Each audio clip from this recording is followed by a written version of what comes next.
Baba durma oldu.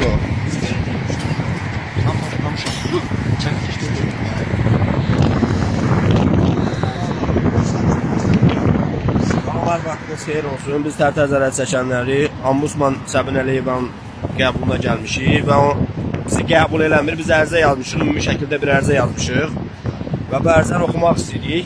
Heç təqdim eləməmişdən qabaq təqdim eləyəcəyimiz ərizədir. Azərbaycan Respublikasının İnsan Hüquqları Müvəkkili Ombudsman xanım Səbinə Əliyevaya şərti adı Tərtər və Beyləqan işi üzrə zərərçəkmişlər tərəfindən ərizə. Hörmətli Səbinə xanım, 2021-ci ilin dekabr ayında Azərbaycan Respublikasının prezidenti Cənab Ali Başkomandanın göstərişi əsasında şərti adı Tərtər işi və Beyləqan işinin yenilənməsi üçün Azərbaycan Respublikasının Baş Prokurorluğunda istintaq qrupu yaradıldı. İstintaq yenidən aparılsa da cinayət tam və obyektiv araşdırılmadı. Cinayətkarların dairəsi tam müəyyən olunmadı. Zərərçəkmişlər ifadələrində adları və vəzifələrini qeyd olunmuş cinayətkarlar həbs edilmədi. İşgəncə əmrini vermiş şəxslər Korpus komandiri General Mayor Hikmət Həsənov, Hərbi hissə komandiri Polkovnik Teymur Məmmədov, Bəyov Firdovsi, Qiyas Abbasov, xüsusi təyinatlılar 057, Dəniz Piyadaları SAT komandiri Cəfər Seyidov və onun tabiçiliyində xidmət edən hərbi qulluqçular, Korpus komandiri General Leytenant Maiz Bərxudarov və digərləri hələ də həbs edilməlidir. Günahsız yerə vətən xaini kimi şərlənərək həbs olunub, yaradılan yeni istintaqla bəraət verilən və hal-hazırda ömürlük Eşən Qasımov, Lətif Lətifov və digərlərini istintaq aparan və hökm verən şəxslər hələ də həbs edilməyib, cəzalandırılmayıb, əksinə yüksək vəzifələrə təyin ediliblər. Onların həbs edilib, cəzalandırılmalarını sizdən və ölkə başçısından xahiş və tələb edirik. Zərərçəkmişlərdən, ailə üzvlərindən və yaxınlarından dövlət səviyyəsində, dövlətin televiziyaları vasitəsilə və rəsmi məktublarla üzr istənilib, bizlərə göndərilməsini xahiş və tələb edirik.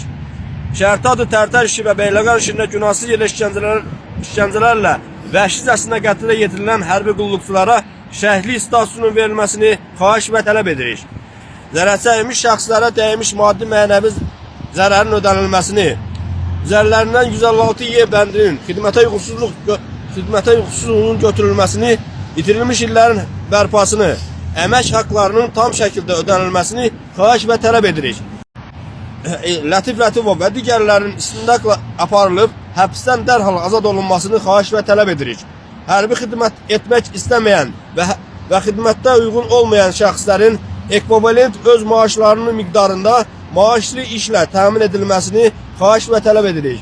Xahiş və tələblərimizin yerinə yetirilməsi üçün verdiyimiz ərizəni aşağıdakı adları qeyd edilən şəxslərin imzası ilə təsdiq edirik. Mustafayev Namiq Mustafaoğlu, Qasımov Ofeliya Ərəddinqızı, Ərzəliyev Ruslan Sədəddinoğlu, Əhmədli Müşfiq Seymuroğlu,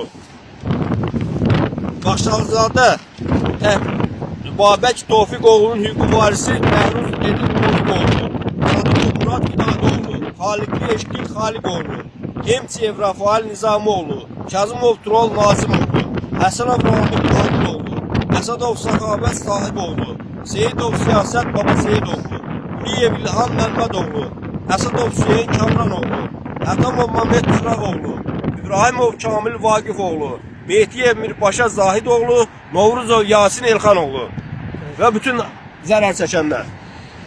Deməli, bildiyiniz kimi biz bu günləri Ombudsman Səbinə Əliyevanın qəbuluna gəlmişik, ərizə ilə müraciət edirik və bu günləri gəlmişik, bizim də hüquqlarımız tanınsın. Biz günahsız yerə və günahsız yerə bizim ölən qardaşlarımız, işgəncə görən qardaşlarımız, hal-hazırda zindanda yatan qardaşlarımızın hüquqlarını müdafiə edəcəkmi? İstənirəm, bizi eşidin, bu fəryadımı eşidin sizin, bu çöldə it tutulmaz, siz bizi kimi anaları yandırsınız, fəryad edirəm.